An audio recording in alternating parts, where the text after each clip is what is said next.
Bonjour à tous, aujourd'hui je vous propose le concours externe pour le recrutement de contrôleurs des douanes et des droits indirects 2022.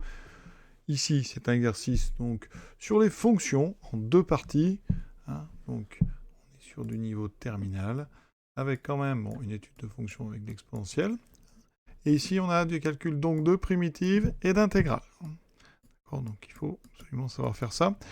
Donc ici, on est parti, c'est assez court, mais il y a quand même des choses à faire. Donc premièrement, on a une fonction, on a l'expression, montrer que cette fonction est strictement croissante sur R. On vous demande d'étudier les variations de f. Le mieux, c'est quand même de dériver. Donc, on a 3 sur 1 plus exponentielle moins 2x, f est dérivable sur R. Alors il y a deux façons, deux formules, je vais vous les donner. Soit vous considérez que c'est du u sur v. D'accord, comme ça fait qu'une seule formule à connaître. Voilà, la dérivée. Ou alors vous considérez que c'est du 3 fois 1 sur v. Et quand on fait 1 sur v, c'est la même formule, mais le u' vaut 0. Donc il vous reste uniquement moins v' sur v carré. C'est-à-dire que le u vaut 1, donc le u' vaut 0.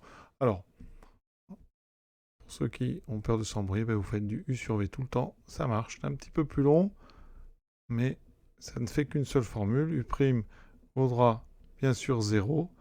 V', on dérive exponentielle moins 2x, la dérivée d'exponentielle moins 2x, donc c'est de l'exponentielle u. Quand on dérive, c'est u' e de u, donc on a la dérivée de moins 2x qui sort, donc moins 2. Donc j'ai moins 2 exponentielle moins 2x. L'exponentielle ne change pas. On a notre petite boucle, la fameuse u', v moins u, v', donc f' va donner donc 1 carré au dénominateur, on n'y touche pas, c'est strictement positif. Donc en haut, 0 fois ça, ça fera 0. Il restera moins 3 fois moins 2 exponentielle moins 2x, qui me donne donc moins fois moins plus 6 fois exponentielle moins 2x. Pour ceux qui auront choisi l'autre formule, eh bien directement, on a juste v qui est donc 1 plus exponentielle moins 2x. En haut, il y a 3, donc on refera 3 fois. Et on va appliquer donc la formule moins v' sur v carré. Ce qui donne donc, alors, dans v', donc on a déjà un moins, donc ça fera moins 2 exponentielle moins 2x sur le carré qu'on avait tout à l'heure, qui n'a pas changé lui. Voilà, et là vous voyez qu'on a moins fois moins, ça fera plus 2 fois 3, 6, et on a exactement, et heureusement, la même dérivée. Voilà. Maintenant le signe. Vous savez que quel que soit x à l'exponentielle, c'est strictement positif. D'accord? Quel que soit x exponentielle est strictement positif. Ça, c'est la notation pour quel que soit. Donc, ça veut dire qu'ici, pour tout x appartenant à R, donc quel que soit x appartenant à R, exponentielle moins x est strictement positif. Le dessous est aussi strictement positif, puisque la fonction était définie au début. Donc, f' est strictement positif sur R. Donc, f est strictement croissante. Sur R. On a fait la première question. Maintenant, justifier que la droite delta, donc on vous a dit delta c'est la droite d'équation y égale 3, justifier que delta est asymptote. Alors sur la figure, on voit ici cette position particulière, la courbe va se coller, comme ça on a du mal après à faire la différence entre les deux. Donc comment on fait? Eh bien, il faut calculer la limite de f en plus l'infini. Donc ici, f c'est 3, donc ça ne bouge pas. Et donc on doit chercher la limite de 1 plus exponentielle moins 2x. Alors, on regarde progressivement. Moins 2x. Moins 2x, quand x va vers moins plus l'infini, ça va aller vers moins l'infini. Donc on compose, on met ça dans l'exponentielle. Ça veut dire que, donc la limite de l'exponentielle moins 2x, qu'est-ce que c'est? Ça va être la limite d'exponentielle x, quand le grand x, tend vers ici, moins l'infini. Exponentielle moins l'infini, c'est 0.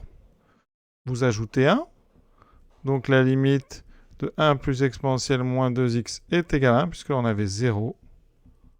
Et en inversant, et en multipliant par 3, le 3 ne fait pas grand-chose, on inverse quelque chose qui tend vers 1. Avec une multiplication par 3, la limite sera égale à 3. Et ça veut dire que, eh bien, la droite d'équation y égale 3 est asymptote. Et on peut même préciser maintenant, en plus l'infini, à la courbe de f. On attaque la partie B. Alors, ici, on crée une fonction, donc h de x.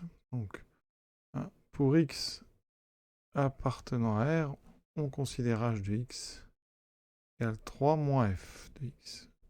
Fera 3 moins 3 sur 1 plus exponentielle moins 2x.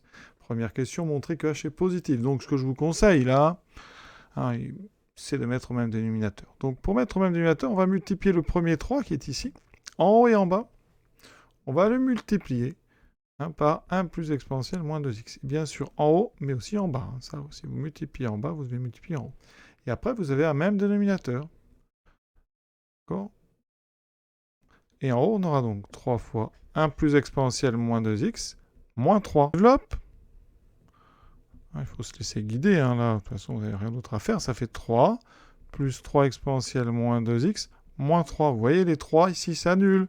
Il me reste 3 exponentielle moins 2x sur 1 plus exponentielle moins 2x. Eh bien, regardez, on l'a déjà dit. Pour tout x réel, exponentielle moins 2x est strictement positif. Donc 3 fois exponentielle moins 2x aussi. Et on a déjà dit, 1 plus exponentielle moins 2x, c'est une somme de deux nombres strictement positifs. Donc c'est strictement positif. Donc le quotient est strictement positif. Donc h de x est strictement positif. Ça veut dire que h est strictement positif. Donc h est positive sur R. Voilà. On avance bien. Maintenant, on considère grand H. Alors là, on est dans les primitives. D'accord ? Grand H de x, c'est l'expression de grand H. C'est moins 3 demi-ln de 1 plus exponentielle moins 2x. On vous propose de montrer grand H est une primitive de petit h. Donc pour ça, on n'a pas le choix, il faut dériver grand H. Et je vous rappelle donc une autre formule. La dérivée de ln de u, quand u est dérivable, c'est u' sur u. Très simple. Donc on calcule h', pour x appartient à R, ça fait quoi ? Moins 3 demi fois la dérivée du ln, là, qui est donc u' sur u. Le u, c'est 1 plus exponentielle moins 2x. Vous aurez besoin du u', qu'on a déjà donné tout à l'heure. C'était moins 2 exponentielle moins 2x. Donc là, j'ai un quotient avec en haut moins 2 exponentielle moins 2x. En bas, u, donc 1 plus exponentielle moins 2x. On doit retomber, en fait, sur petit h. Donc ici, regardez, on a un moins, on a un moins. Donc les moins ici vont se neutraliser. Il y a un 2 ici qui se simplifie. Donc il va me rester 3 exponentielle moins 2x sur 1 plus exponentielle moins 2x. Regardons, eh bien, ici, grand H, oui, alors je ne l'ai pas noté, mais à l'instant, on avait dit, quand on a mis au même dénominateur, on a trouvé que grand H était égal à ça. Là, il faut effectivement avoir fait la question précédente. C'est la même chose, donc ici, on retrouve petit h.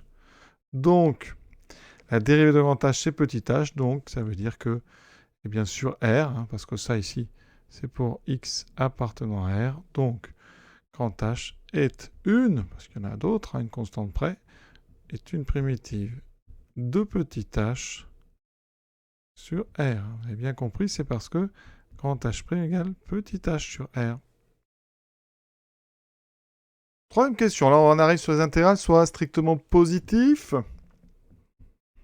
Donner une signification d'interprétation de l'intégrale de 0 à a de h de x dx. Alors, important, c'est le signe. On a dit, sur l'intervalle donc 0a, h de x est supérieur ou égal à 0. On a dit que c'était vrai sur R, donc ça c'est la question B1. Donc, cette intégrale, ça représente, donc c'est l'air en unité d'air du domaine situé donc, sous la courbe de f, donc sous C, entre 0 et A. Ici, je vous ai tracé la courbe de H. Alors évidemment, A est un nombre strictement positif, donc je le mets à droite de 0. Donc on est entre 0 et A, c'est cette zone-là, d'accord ? Et donc, eh bien, l'intégrale, ça va être l'aire de ce domaine. Vous avez la courbe. Voilà, ça c'est la courbe C. Il y a les deux verticales, d'ordonnée x égale 0 et x égale A, d'abscisse, pardon. Et ensuite, vous assurez ça, et en fait, l'intégrale, c'est l'aire de ce domaine. En unité d'air, bien sûr, ça dépend de la taille de votre dessin. Maintenant, calculer intégrale. Donc, pour calculer une intégrale, il faut une primitive. Ça tombe bien, on en a une. La primitive de petit h, c'est grand H. Donc ça sera grand H de x entre 0 et a. Je remplace donc dans l'expression de grand H que j'ai ici, ça me fait grand H de a moins grand H de 0. Grand H de a, c'est moins 3 demi ln 1 plus exponentielle moins 2 petit a. Moins grand H de 0, ln de 1 plus exponentielle moins 2 fois 0. Donc ça fera exponentielle 0. Je rappelle qu'exponentielle 0, eh bien ça vaut 1, d'accord? Donc là, dans le logarithme, j'aurai 2. J'ai donc moins... Alors, on va mettre dans l'autre ordre, parce que là, on a moins fois moins qui fera plus. Donc, je vais commencer par mettre 3 demi ln de 2, moins le premier terme qui était ici, 3 demi ln de 1, plus exponentielle moins 2a. On factorise par 3 demi, ça me fait ln de 2 moins ln de 1 plus exponentielle moins 2a.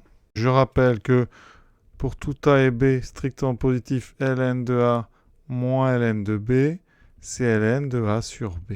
D'accord? Donc ici, vous voyez, on aura 3 demi fois ln du quotient 2 sur 1 plus exponentielle moins 2a. C'est exactement ce qu'on voulait démontrer. On attaque la dernière question. Alors le domaine, donc là, il est particulier. Ici, c'est l'ensemble des points. Donc on a x positif, et on veut donc les ordonnées qui sont entre f de x et 3. Alors ça, c'est particulier, donc on va avoir besoin de la courbe de f, telle qui a été donnée. Donc on avait ici, delta, c'était y égale 3. La courbe de f, c'est y égale f de x. Hein, et vous avez x positif. Donc vous voulez tous les points qui ont des ordonnées, des abscisses positives, donc on est à droite, hein, et qui sont entre ces deux courbes. Donc ça veut dire que c'est cette aire ici. Voilà. On sait que, hein, quel que soit x positif, f de x, hein, on l'a vu tout à l'heure, est inférieur ou égal à 3. Donc si je veux cette aire, eh bien, l'aire du domaine D, donc l'aire de D, qu'est-ce que c'est? Hein, eh bien, c'est l'intégrale de 0 à plus l'infini. Hein, si elle existe, mais là, évidemment, elle va exister. Hein, mais sinon, si on a un doute sur l'existence, il va falloir prendre en fait la limite de cette chose-là, quand x tend vers plus l'infini. Donc, à supposer qu'elle existe, ça vous donnera ceci. Il faudra prendre 3 moins f de x. D'accord? Puisque x est plus petit que 3, on prend 3 et on lui enlève f de x. Voilà. Donc nous, ce qu'on va faire, on calcule d'abord l'intégrale de 0 à x de 3 moins f de x dx. Or, 3 moins f de x, ben c'est h. D'accord? Donc là, on retrouve h de x. Hein, et ici, le x, ben on l'a tout à l'heure. Là, j'ai mis un a, mais on a trouvé. Hein. C'est donc, j'utilise la question b. Cette intégrale, elle vaut 3 demi ln de 2 sur 1 plus exponentielle moins 2x. Voilà, et je vais calculer la limite de ça, hein, quand x tend vers plus l'infini. Vu tout à l'heure, la limite quand grand x tend vers plus l'infini de 1 plus exponentielle moins 2x, ici, comme ceci, exponentielle moins 2x tend vers 0, ça fait 1. Donc, ça veut dire que la limite de l'intégrale de 0 à grand x, quand grand x tend vers plus l'infini, donc de h de x dx est donc égal à 3 demi de ln de 2 sur 1, c'est-à-dire 3 demi de ln de 2. Et donc, ça veut dire que mon R, là, ici, elle existait bien, et donc l'air de D, c'est justement cette limite, c'est 3 demi de ln de 2. Donc, vous voyez le lien entre les deux. Hein, ça peut être un petit peu perturbant. Il faut d'abord donc bien traduire un autre R sous forme d'une intégrale. Hein, voilà. Ensuite, calculer l'intégrale de 0 à x, voir que, eh bien, quand x tend vers plus l'infini, on peut mettre petit a à la place de grand x si vous voulez, ça tend en fait vers 3 demi de ln de 2, et donc votre R, elle existe et elle vaut 3 demi de ln de 2. Alors c'est une R infinie, hein, parce qu'ici, il faut bien comprendre que la question est assez fine. C'est que là, vous avez un domaine, en fait, qui, ici, hein, entre les deux, ici, il y a toujours un petit espace. Donc, c'est un domaine qui est infini, mais qui a une aire ici finie. Donc, très intéressant comme question. Pour terminer, voilà, j'espère que ça vous a plu. Vous avez bien compris, que ça vous a permis de progresser. En tout cas, je vous souhaite une bonne fin de journée et à très bientôt.